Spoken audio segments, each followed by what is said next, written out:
Hi, I'm PH, and welcome to another episode of Good Bible Knowledge with PhD. In this set of videos, I want to provide answers to common questions about the Bible in a fun and creative way. I hope these videos will be helpful for your own spiritual journey in Jesus. Let's get started. Who is the greatest king of Israel? Of all David's sons, God chose one of the youngest from one of the most controversial of wives and made him the greatest king in all of the history of Israel. The passing of the kingship from David to Solomon was the first proper transition of kingship in Israel, and it is a reminder of the covenant that God made with David, that God promised the kingship of Israel would always be from the line of David. Solomon built a great temple in Jerusalem, as well as a palace inlaid with gold and precious stones, and leaders from all over the world came to Jerusalem to have audience with the king. Solomon's kingdom would serve as an earthly picture of the ultimate King Jesus, whose heavenly kingdom would be characterized by peace, abundance, and blessing for all eternity. And yet all the power and wealth of Solomon would not be his greatest attribute. Way back when Solomon first became king, God spoke to Solomon in a dream and said, "Whatever you ask, I will give to you."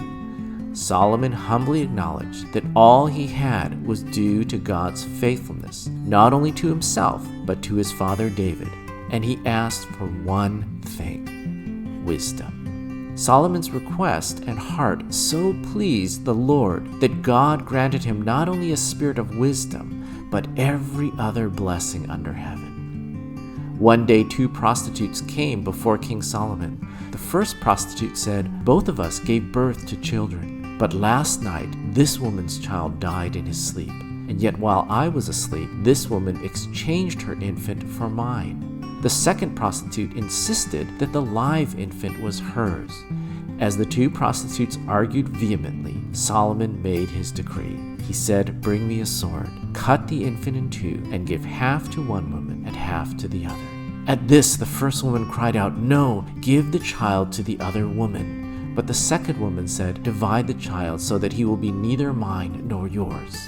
Solomon then declared, "Give the child to the first woman, for she is the true mother." Solomon's kingdom serves as an earthly picture of the ultimate King, Jesus, whose heavenly kingdom would be characterized by peace, abundance, and blessing for all eternity.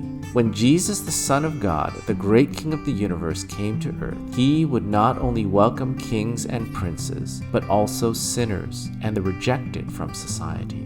And when Jesus returns, he will rule with perfect justice and wisdom and mercy.